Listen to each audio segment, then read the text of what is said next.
Just Dilek, and welcome back to yet another video lesson on the current chapter of the conditional and iterative statements. So if I could just quickly recall the topic of the last week, I touched upon the looping statements.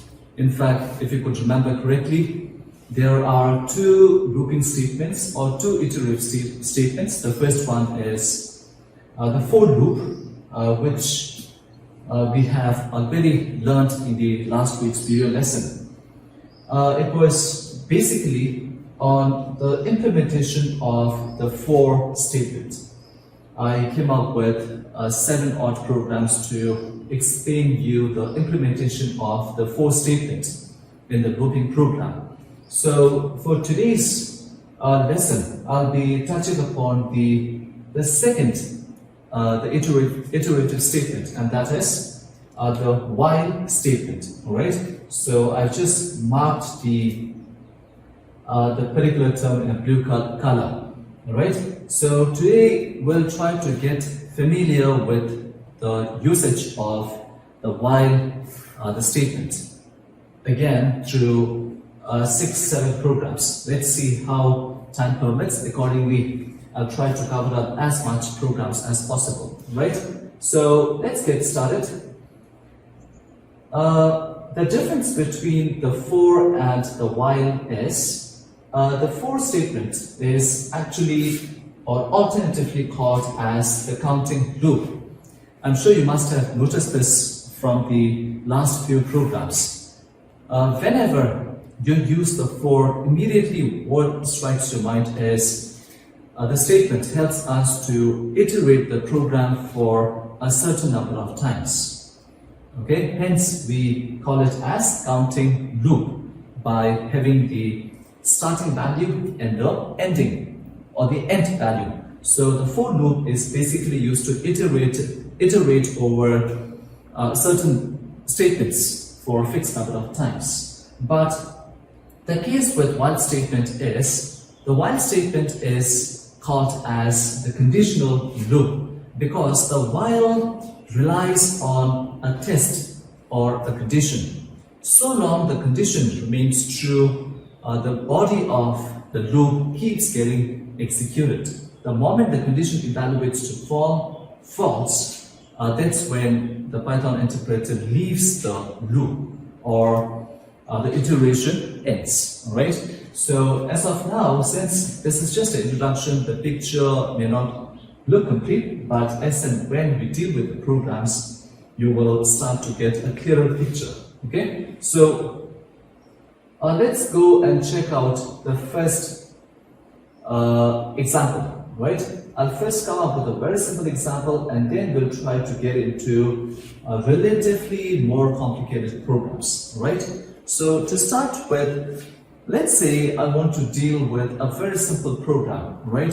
Let's say the value of n is 5, and then while n is greater than 0, okay?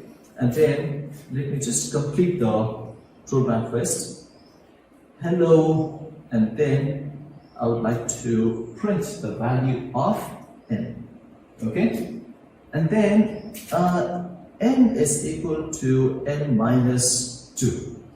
And then finally, I just have the statement of loop over. Alright? So let's run the program first, and then we'll try to understand how the while statement works. Let's say if I run this, I get to see the output like this: hello5, hello3, hello1, and then loop over. Okay? So initially, n is assigned with a value of 5. Okay, so this is how you should be using the while iterative statement. So while checks the condition, right? And the condition or the test is n is greater than 0. So long the condition remains true, the body of the while will keep getting executed. Or in other words, the body of while will repeatedly keep getting executed, right? So you could figure out the body of while from the level of indentation, right? You have the topic, the subtopics, they are generally separated, or they are generally figured out using the indentation or the gaps before the statement, right? So likewise, you see these two statements with a different level of indentation, right? So automatically you could figure out that the body of this while has two statements. Print is the first one, and then n equals n minus 2 is the second statement, right? So the value of n being 5 is greater than 0. The condition is true, okay? So if the condition is true, like I said, the body should be executed. So you have print hello, okay? You have this hello here, the value of n being 5, you will get to see 5 here, okay? And then what happens is, the value of n is being updated, right? So 5 minus 2 is 3, and 3 becomes the new value of n. So n as 5 will be replaced by the value of 3, right?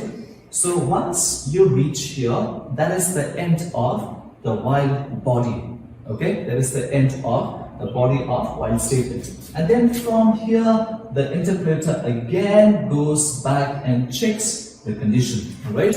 So now this time, the value of n has been updated to 3. 5 minus 2 is 3. 3 is greater than 0. The condition is true again. And then print hello, the value of n. Hello 3 will thus be printed.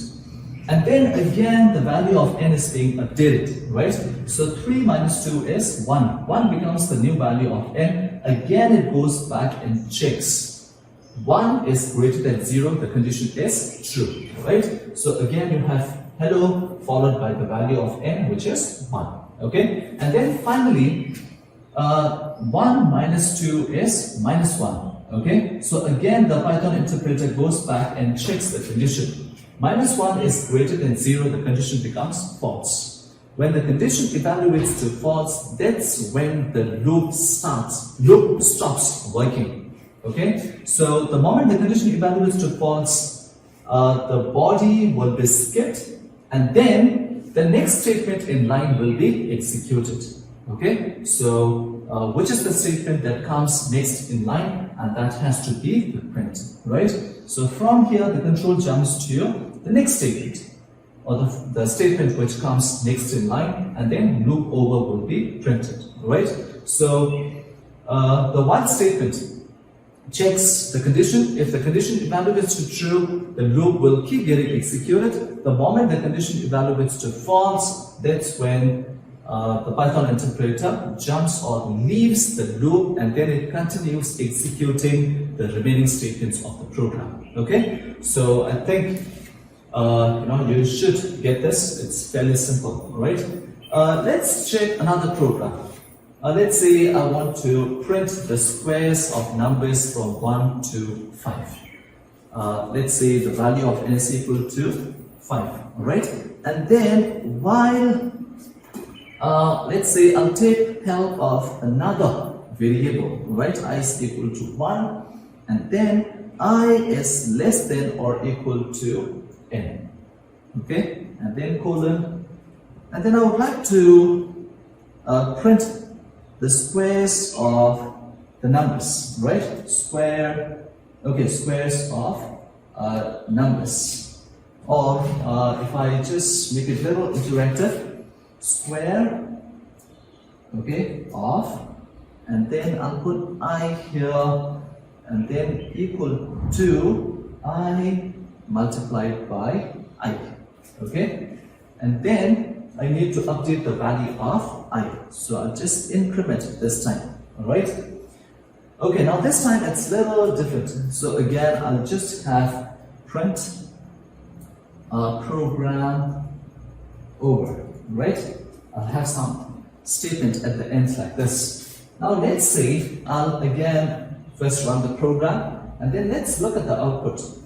You have these lines of output. We'll just try to relate the program with the output, right? So again, the value of n is equal to 5, and the value of I is equal to 1. So 1 is less than or equal to 5, the condition is true. Look at this, the value of I is 1, the value of n is 5.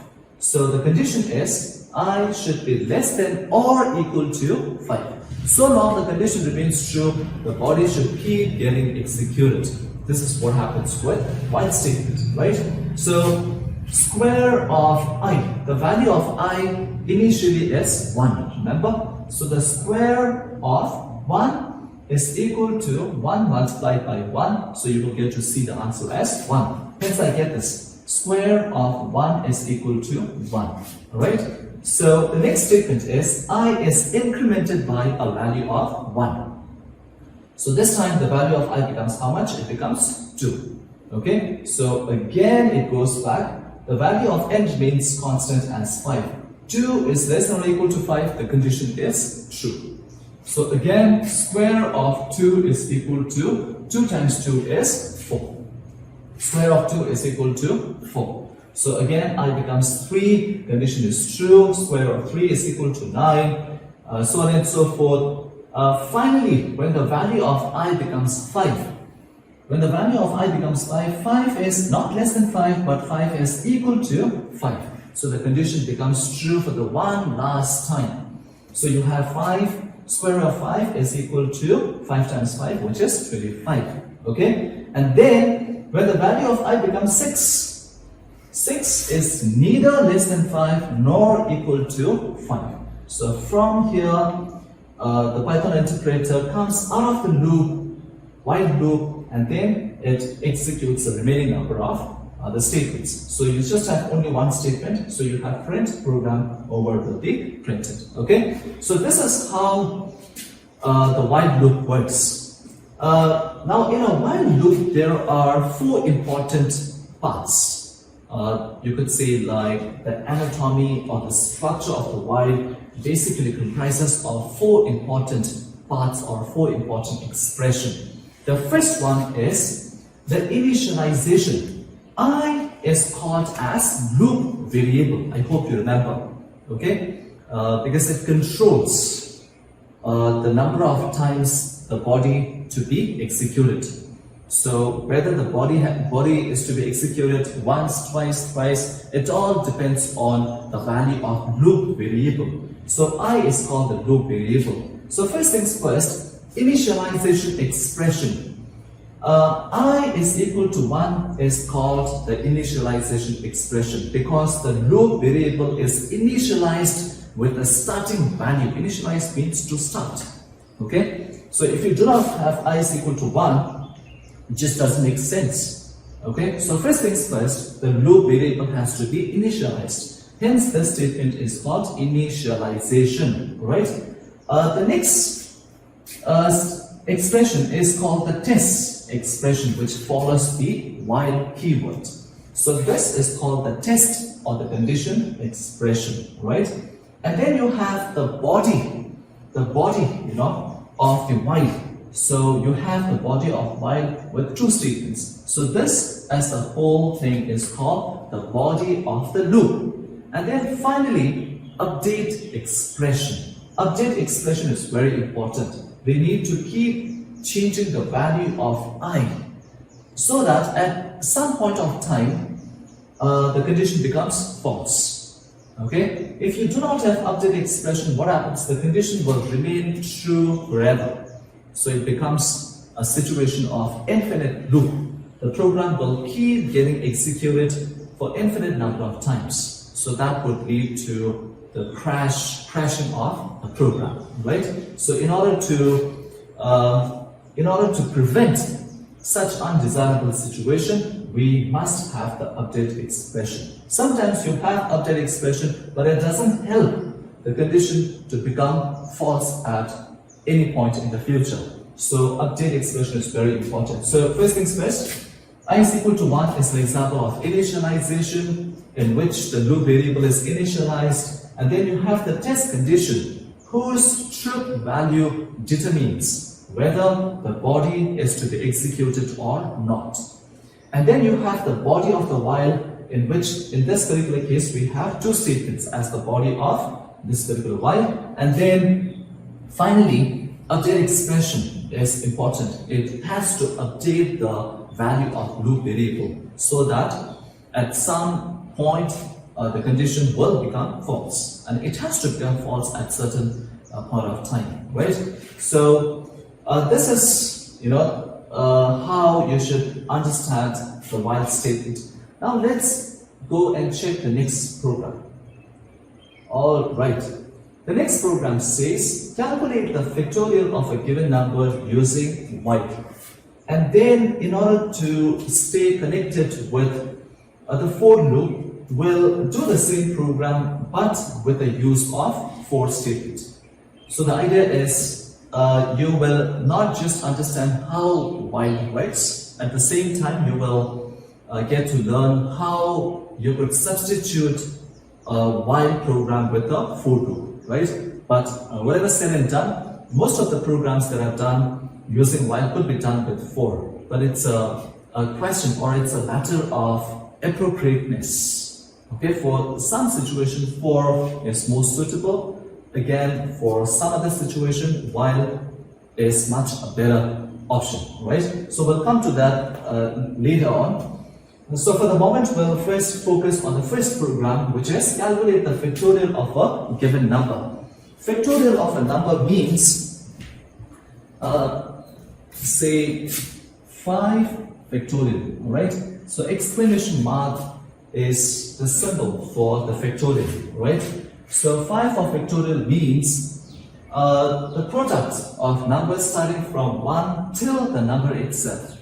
The product of numbers starting from 1 till the number itself. So the factorial of 5 is equal to 125. So when you multiply 1 multiplied by 2, 3, 4, 5, 1 times 2 is 2, 2 times 3 is 6, 6 times 4 is 24, 24 times 5 is 125. So factorial of a given number means the product of numbers starting from 1 till the number itself. Okay, so let's write the program to calculate a factorial of a given number but using while loop. Alright, so again, n is equal to 5. You can have the int input statement to interactively fetch the number from the user. Right, since you know it already, let's have a predefined value. Right, and then again the value of I should start with 1. I will assume the successive values of 1, 2, 3, 4, 5. The question is, till what limit should I carry on? That will be determined by the value of n, right? So while I is less than or equal to n, okay? So I hope you got this. While the value of I is less than or equal to n, let's use another variable called factorial, okay, which has to be 1. Be careful. So this particular variable called fact will store the product of numbers starting from 1 till the value of 5. Right? So, okay, now the next statement should be fact equals fact multiplied by I. And then let's update the value. Look at where the value of I changes. The value of I changes by 1. From 1 to 2, you have a gap of 1, increment of 1, 2, 3, 4, 5, so on and so forth. Hence, the update statement should be I plus 1. Okay? And then finally, just go a little up. Okay. Then you have print factorial. Sorry. That is okay, and then you have factorial of say I want to check the factorial of n, right? So I just write here n, and then is equal to, it has to be the fact, right? So we'll just run the program and check whether we get the right output or not. Okay, I think we should not have any problem. Okay, look at this. The factorial of 5 is equal to 120. Now let's see how do we get this. Look here again. the value of I starts with 1, okay, and the value of n is equal to 5. We want to find the factorial of n, okay. So I need to take the help of another variable called fact. So the value of I starts with 1 and the value of n will always remain as 5. So 1 is less than 5, the condition is true. The value of fact is how much? 1. The value of I is again 1. So 1 multiplied by 1 is 1. Okay, so you have 1 here. And then the value of I will now change to 2.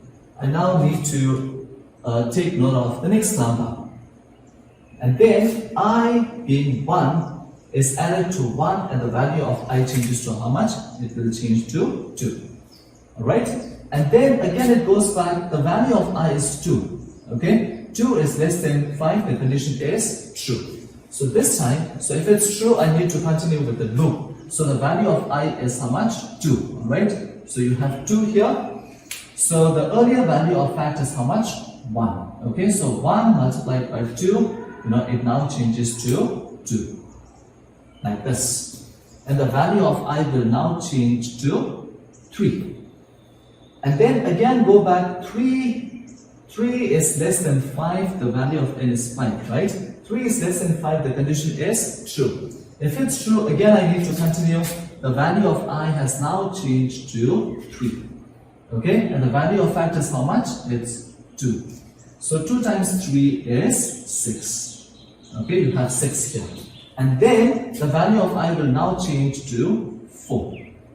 4 is less than 5, the condition is true. So you have value of I as 4. The value of fact is how much? It is 6. 6 times 4 is, you have here 24. Okay, you have 24 here. And then finally, the value of I becomes 4 plus 1 is 5. Alright, you have 5 here. And then the value of I being 5, 5 is equal to 5, the condition is still true. Okay, so you have value of I as 5 and the latest value of fact being 24. 24 into 5 is 120, right? And then the value of I will now change to how much? It will change to 6. That's when the condition becomes false. 6 is neither less than 5 nor equal to 5. So it comes out of the while statement and then you have print statement, which is not the part of the body of while. So you will get the output as the factorial of the value of n is how much? 5 is equal to the value of fact is 120. So I hope you got this. Now let's say if I just change it to 10, alright, and then run the program, you will get this big number, and it has to, right, because you're multiplying the numbers starting from 1 till 10. So understandably, the solution will be pretty big. Okay, so this is how you write the program to calculate the factorial of a given number. Now let's do the same program but using the for statement. Let's do the same program, but the question is we are supposed to use the for statement, right? So we'll just go up. Okay. The idea is you will feel more comfortable with the logic of the factorial program, and then you will also get to see how it would be implemented using the other iterative statement, and that is the for, right? So over here, again the value of n has to be 5, right? But we don't have to have the variable of I, because I is created with the for statement. So this is something which you need to take note of. In the while, we have the condition. So which means before the condition starts, you should initialize the value of I. But in the for, inside the for itself, the initialization is, initialization actually starts, which forms the part of the very for statement, right? But I need this. Fact is equal to 1. Okay, so you have for I in range, Alright? It has to start from 1, but remember, if I want to include the value of n, then it has to be n plus 1. I think I've explained to you already, okay? So, the value of I will start with 1, 2, 3, 4 till the value of n. So, that is the reason why you have to write n plus 1, okay? And then, fact is equal to fact multiplied by I. Okay? Now the question is, do you need the update expression? The answer is no. The reason is, 4 will ensure that the I starts with 1 and then it jumps to 2, 3, so on and so forth. Okay? And then finally, I just print the statement. The factorial of n is equal to, alright, you have fact here. So let's run a program and check whether it's working or not. Okay, the factorial of 5 is equal to 120, right? So take a close look at both these programs. The first program is done with a while, and then in the while, the important thing is you need to initialize the loop variable outside the while. That's important. And then the update has to be inside the body of the while. But what happens with 4 is, the initialization is a part of for statement, and the update expression is also a part of the for statement, right? Otherwise, the logic behind the program is exactly the same, because this particular statement, fact is equal to fact multiplied by I, forms the crux of the logic behind the factorial program. Okay, so if we could just try to understand this, let's do this real quick. The value of I starts with 1, fact being 1, 1 multiplied by 1 is 1. The next value of I becomes 2, 1 into 2 is 2. The next value of I becomes 3, 2 into 3 is 6. And then I becomes 4, 6 multiplied by 4 is 24. I becomes 5, 24 multiplied by 5 is 120. When the value of I becomes 6, it falls outside the range of 1 and n plus 1. And then come out of the program, and then you have the printing statement. Print factorial of n is equal to fact.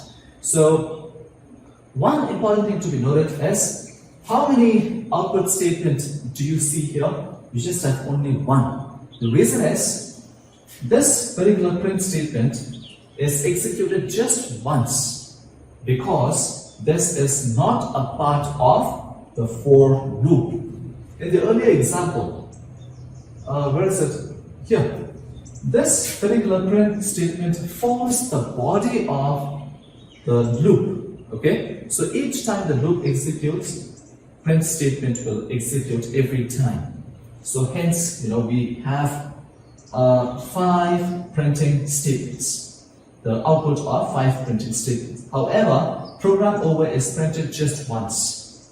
The reason is understandable, because it doesn't form the part of the body of the loop. Okay?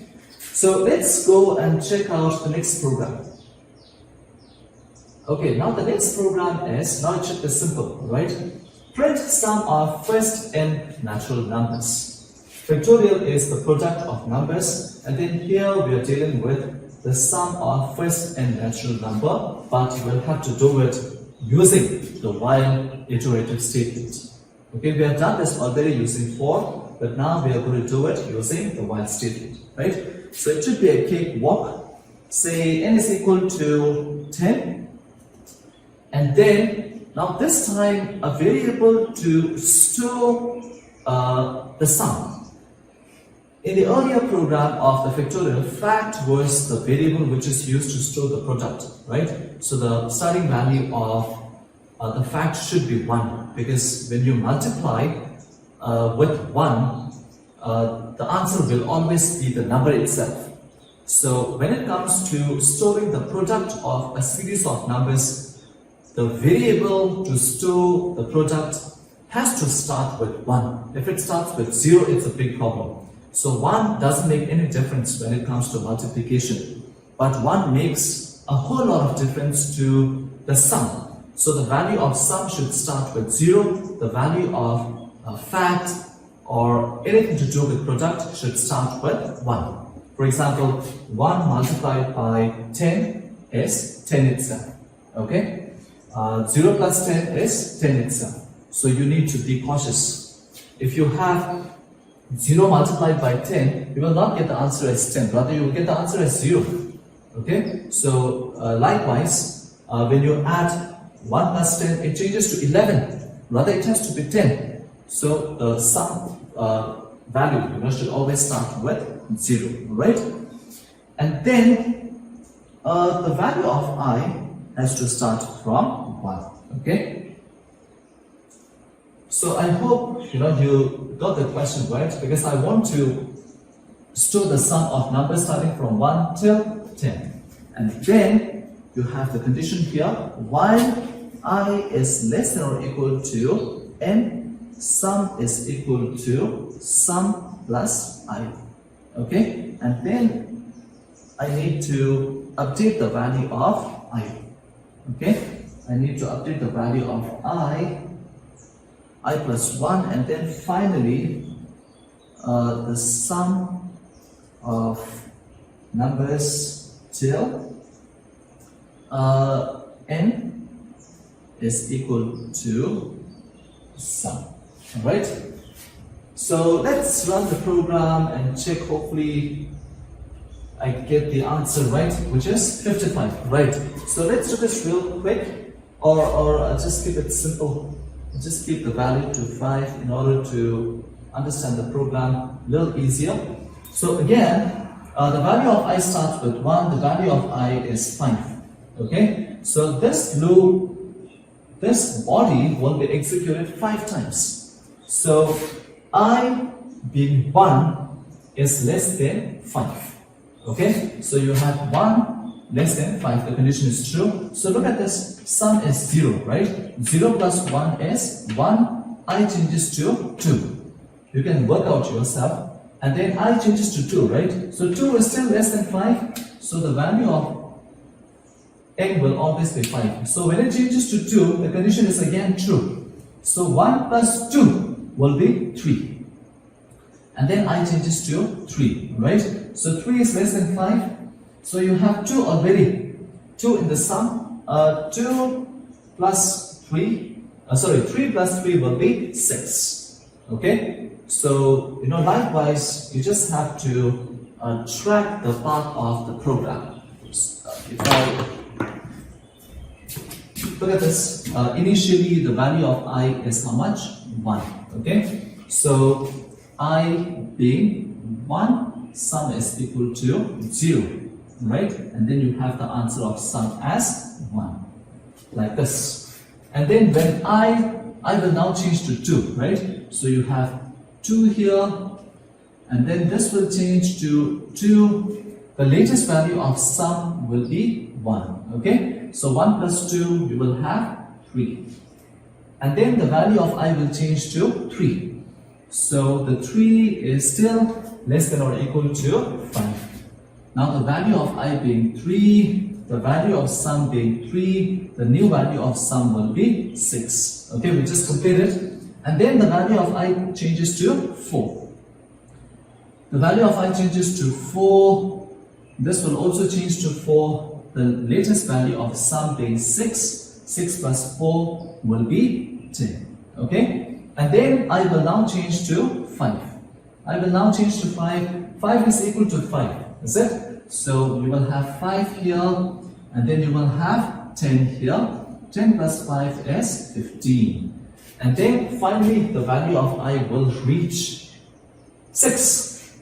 So now this time 6 is not less than 5. 6 is not equal to 5. The condition becomes false. So when you come out, when you print the value of sum, you will have 15 here. So this is how you get sum of numbers. Sum of numbers, still the value of n is 5. 5 is equal to 15, right? So as and when you change the value of n, the answer will also get updated, right? So this is how to write a program to print the sum of first n natural numbers using while. And then we'll just do the for real quick. Just get rid of this. Okay, it should be now pretty simple. Okay, this is something which we have done already. So n is equal to 5, and then sum is equal to 0 for I in range. It starts from 1 and then n plus 1. Okay, and then sum is equal to sum plus I. That's it, I guess. And then we'll just print the sum directly. Okay, so when you run this, you will get the answer as 15, right? So you should be able to write the same program using for as well as while. I don't think I need to explain any further. Now let's go and check the next program. Printing Fibonacci series for 20 elements using while. Okay, now we'll try to understand what exactly is the Fibonacci series. Now this series is invented by a guy called Fibonacci, and I guess it is used to solve some of the more mathematical complicated problems. But our business is to write a program to generate the series. But every series should and must have a pattern. So the first two numbers of Fibonacci series are 0 and 1. Just change the marker. Okay, so you have 0 and then you have 1. The next number will be the sum of 0 and 1. So you have 0 and 1 as first two numbers, right? So when you add these two, you will get how much? You will get 1. Okay, so you have 1 here. And then next up is you have to add these two, the next two. Okay, you have to add these two. This will give me 2. Like this. Now this is the logic behind the Fibonacci series. And then up next is I need to add this, okay, and this. I need to add these two numbers, and then I'll get how much? I'll get number of 3. Okay, I'll get 3 here, and then I need to add these two. I'll get 5 here, 5, and then add these two. I'll get 8, 8.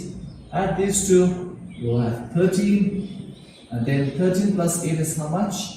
It is 21, okay, 21, and then add these two, you will get like 34, am I right? Okay, so you will get 34, 34, and then add these two, you will get 55, so on and so forth. So this is what is meant by the Fibonacci series. Our program is to print the Fibonacci series up till the first 20 elements, which means 0 and 1 are the first two digits of the Fibonacci series, and then I need to print how many such elements up to the 20 elements, right? So this is what is meant by Fibonacci series. Let's not break our heads in understanding how Fibonacci series is used in the mathematical application. That's the business of your mathematics, right? But ours is a computer science program to generate the series. If you take a very, very close look, you will realize something. Let's say this is the value of A. Okay, this is the value of A and this is the value of B, right? So initially, A as 0 and B as 1 have to be printed blindly. There is no logic as such, so 0 and 1 blindly have to be the first two digits of Fibonacci. But look at the next one. The next number is generated by A plus B, is it? So A plus B is equal to C, right? So I could say like, this is C. A plus B is equal to C.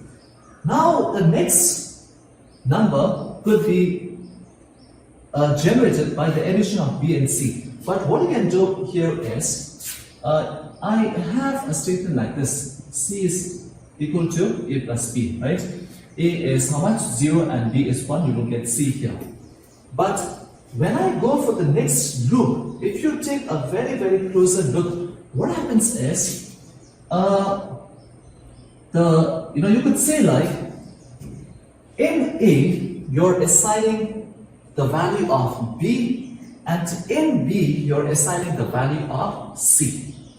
If you take a very, very closer look, if you get this right, then it's pretty easy. For example, what am I saying is, initially A is how much? 0.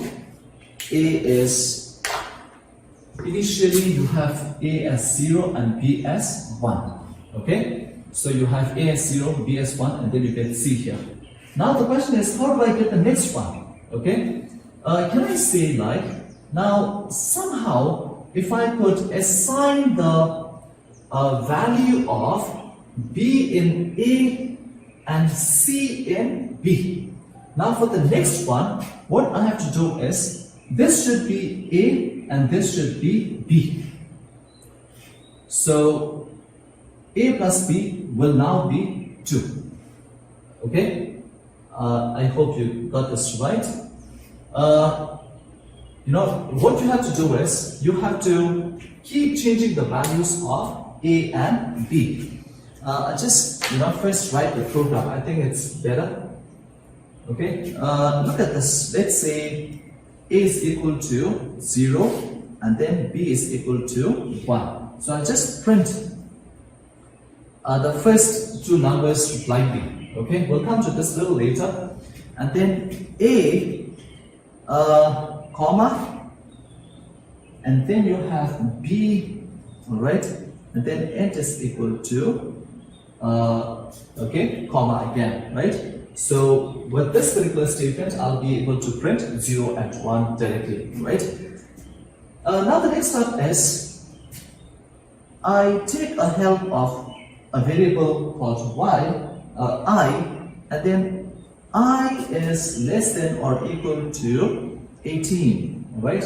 Why 18 is, because I'm done with the printing of two numbers already. The question says, you need to print 20 elements, right? So I'm done with first two elements, 0 and 1. I now need to start printing the remaining numbers, right? So if I print 18 elements, that should do. Okay, so how do you print the first number? Look at this, A is 0, B is 1. How do I print the next number? I need to add A plus B. That's how I get the value, the next value in the series, right? So you have C is equal to A plus B, and then I'll print C, and then end is equal to, okay, comma here, right? Okay, now the next step is, now for the next one, what happens is, it's a repetition. Look, now for the next number, which is 3, okay, how do I get the next number? How do I get the next number is, okay, next number is 2, is it? The next number is 2. So I have to add this and this, okay? I hope you got me. I have to, initially what I did was, I added 0 and 1. Okay, I got this. 0 plus 1, I got this, right? Now for the next one, for the next number in the series, what I have to do is, I have to add 1 and 1. Okay, I have to add 1 and 1. Alright? So for this, what I do here is, I substitute the value. B value should be assigned to A. B value, what is the value of B? 1, right? B value should be assigned to A, okay? It's not that complicated. And C value should be assigned to B. The value of C is how much? 1, right? So again, I assign C to B and B to A. If I do this, what happens is, A plus B now will be 2, okay? So I get the next number. Right? And then now, in order to print this, what do? I assign B to A, right? and then C to B. So in this case, what is the, now how did I get this? You know, this is like A plus B, right? So now you have this value, which is the value of B. This will be assigned to A, and this value will be assigned to B. Okay, so it's a little complicated, but once you get used to it, it should be pretty simple, right? So I just have B, and then A, C, and then you have B, right? So we'll just complete the program and then check how it shows up. I plus how much? I plus 1, okay? I guess that is all. C should be assigned to B and B should be assigned to A. Okay, looks good. All right, I think I got the output correct. 1 minute. Okay, I just changed this to, this is way too much. So I'll just have it 8, and then I'll just leave a gap here. Okay, just run this. Okay, so we'll try to understand this properly, right?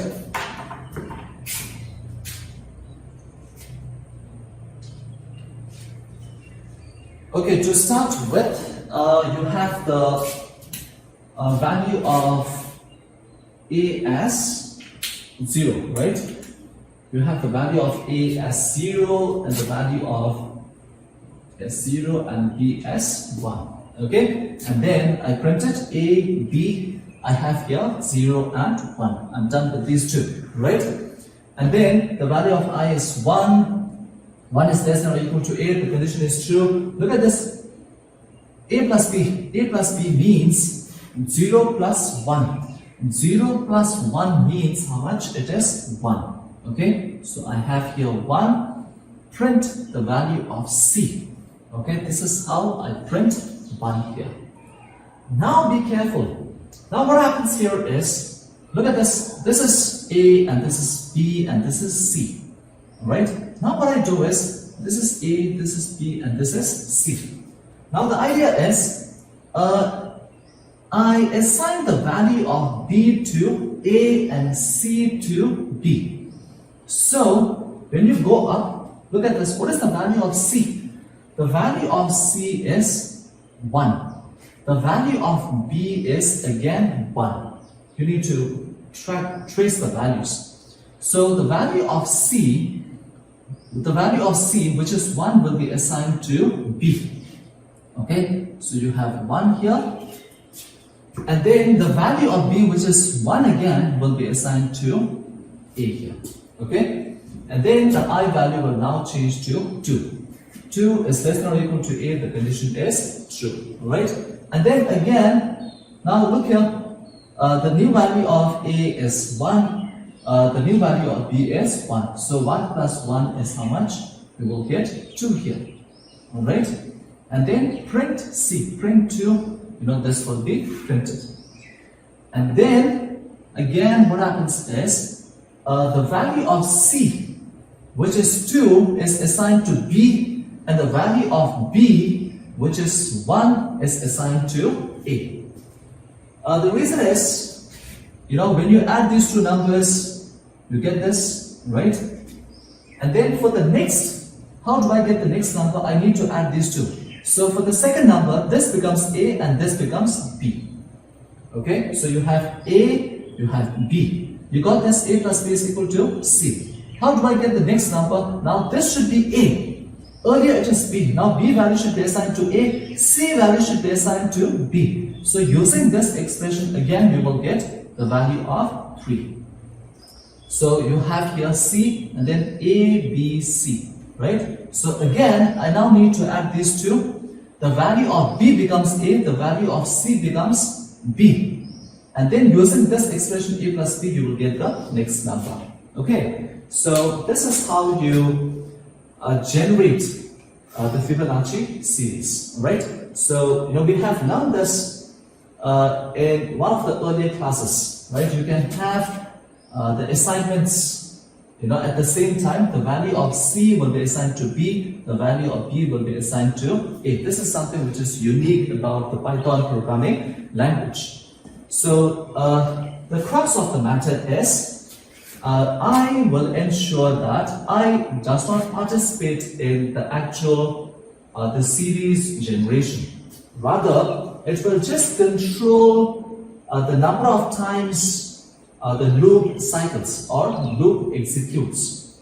So you have, if the value of I starts from 1, if it finishes at 8, the printing statement will execute how many times? 8 times, right? So 0 and 1 are printed before the start of the loop, and then you have 1, 2, 3, 4, 5, 6, 7, 8. Okay? But the body of the while is responsible for generating the arithmetic series or the Fibonacci series, right? So the way Fibonacci series is generated, take a very, very close look. The first two numbers, add these two, we will get the next one. Okay? The next number will be, will be generated by the addition of these two numbers. So automatically, if you take a closer look, proper look, you will see that B value is assigned to A, C value is assigned to B. And then you have the same old expression. Next number, again, it goes on and on, right? I hope you have understood this. So we'll just wind up here for the first part of the video.